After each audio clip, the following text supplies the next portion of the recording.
Hello everyone and welcome to the first episode of Crap on the Internet in 2021. And yes, this is the series I keep forgetting about, but then bring it back when there's nothing to make videos on because the topic is so small. And before we start this video, I just want to say, could you please check out my second channel where I've been uploading some crap on there. You can have a look on there. It's going to be like, sometimes I'll post gaming videos, sometimes I do porn. Also, don't forget to check out my podcast, which the majority already are subscribed to that, because we hit 300 subscribers on my podcast. Well done.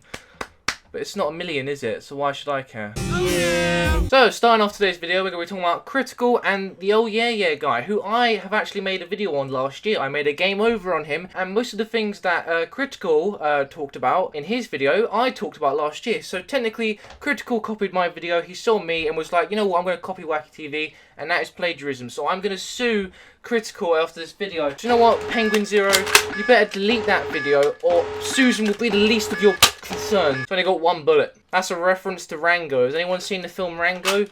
No, you haven't. Basically, Cr1Tikal goes over most of the things that he had talked about. He's talked about how MaximilianMus, aka the oh yeah man, had put stuff such on his Discord CP, which obviously I mentioned in my game over, but I said allegedly. Cr1Tikal talks about how this is 100% happened on his Discord, and he didn't show screenshots of it happening, but I wouldn't be surprised if it did happen, because I've heard it from a lot of other people on the internet that this did happen, but I've never really had concrete proof. That's why I said allegedly in my video, because it's such a fucking powerful thing to say about someone, that they've posted CP on this and this. It's really hard. Even if you do think you have evidence in front of you, I'll think most of the time I'll just say allegedly, because if you're wrong, then you'll just be a Keemstar in 2016 forcing someone of being a pedophile. Although Cr1Tikal does talk about his humour and how he likes being called a pedophile. Doesn't like it, but he jokes about it because that's an LMAO moment, my dudes. Well, MaximilianMus actually responded to this video, but it's now been deleted. But you know what? Have a look at his response. Tell you, the reason he remakes the Discord so many times is because his community shares so much child porn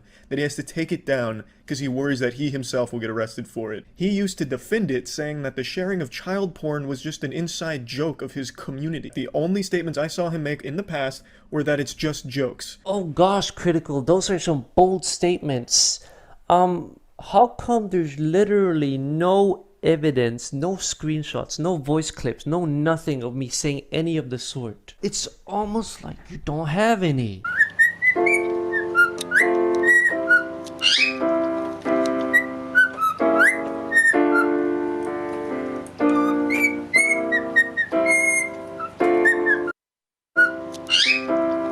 Don't lie, you paid more attention to fucking Uganda knuckle dancing in the actual response. Don't lie to me, or I will sue you. You should definitely check out Cr1Tikal's video on MaximilianMus. I think it was a very good video. It covers a lot more than what I actually spoke about in my game over, because the video I did after that, the game recap, was mostly about when he joined my Discord server and was making fun of one of my transgender friends. And in that video I interviewed her, and we talked about what he had said to her and stuff like that. That is 100% true, that did happen. Yes, I didn't have any screenshots to prove it, but a lot of other people were in the Discord and saw it happen. I saw it happen. Believe me, I wouldn't lie about this. MaximilianMus joined my Discord server and was making fun of transgenders.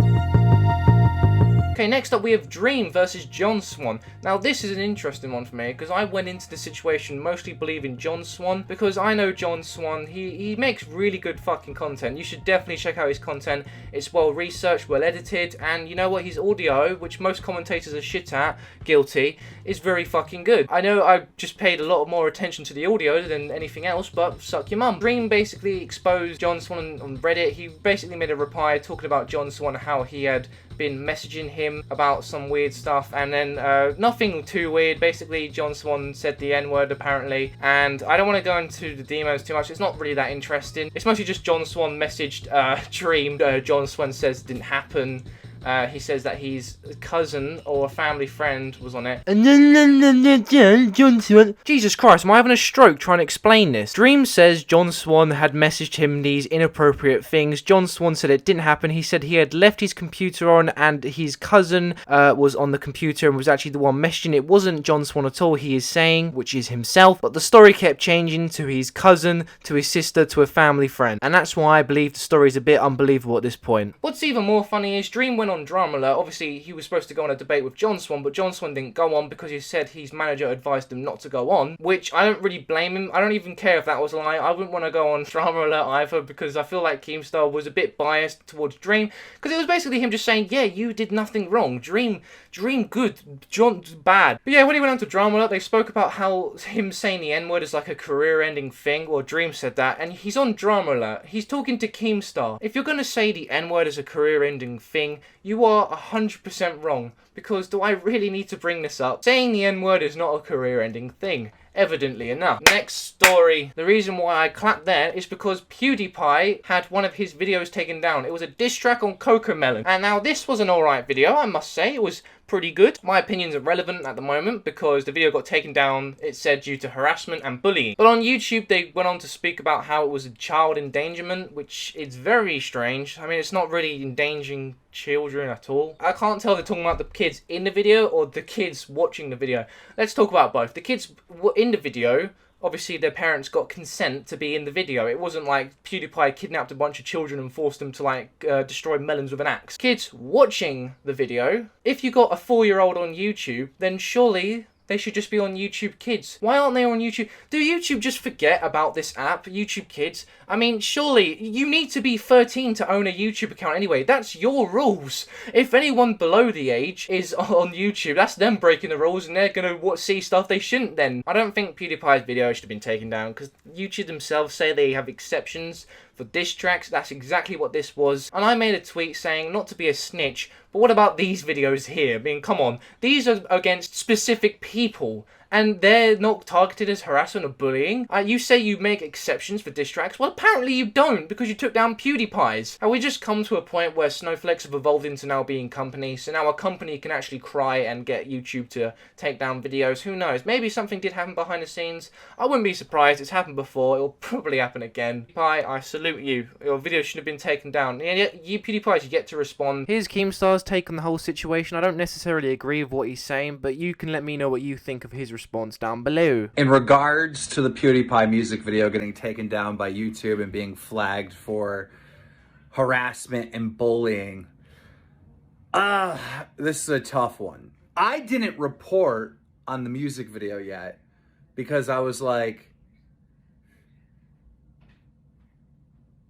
it's hard to say because it's PewDiePie and I love PewDiePie. And it's hard to be like, well, PewDiePie was stupid for uploading it. But in this day and age, I mean, we gotta walk around on eggshells online. He should have known better. But at the same time, right? It's a music video. There's other music videos on YouTube of people threatening to shoot each other, right? Rap music, like it happens all the time, right? You know, PewDiePie might have been thinking, okay, there's a special rule set for music videos. And even YouTube in their response said, you know, we lighten up on diss tracks and music. So maybe that was the thinking here. I know privately some YouTubers were worried that this might start an adpocalypse. And maybe YouTube was worried too, and that's why they had... If this was 5 years ago, I would be defending the hell out of PewDiePie. But this is 2021, the year of no fun. No, you can't be edgy anymore. I don't know. It's a toss-up for me, but I want to know what you guys think. Also, another thing I was going to talk about in another video is Storyfire isn't getting deleted. Yay. I'm going to be honest about Storyfire. I see a lot of people praising it, saying how it's better than YouTube. I can't even fucking upload on the thing. It says I've got to appeal. I appealed about 3 times last year, and I tried again twice this year to see if it would let me. No, I just never got a response, so I don't know what's happening with that app. I have an account, just can't upload on it or do anything, really. I could just sort of watch videos. Hooray. I saw a clip here from McJuggernuggets saying this about Storyfire. Like, you can make a funny-ass skit of somebody picking their butthole, or you can have a really good-ass Roblox video. It's just that most of the content on YouTube is literally terrible. We don't want that on fucking Storyfire.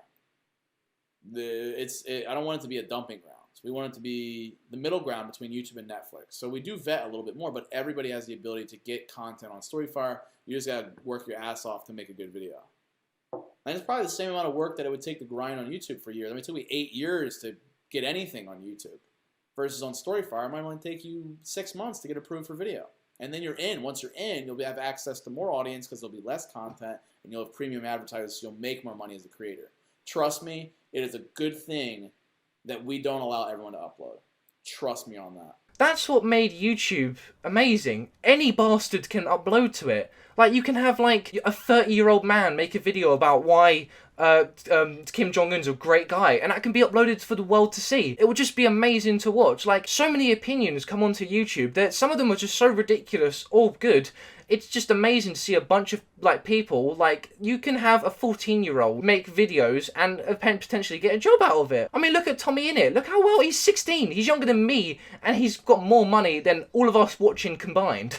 Come on. Alright, gamers, thank you for watching this video. I hope you did enjoy. Please like, subscribe, and peace, and just tell your wife she's beautiful.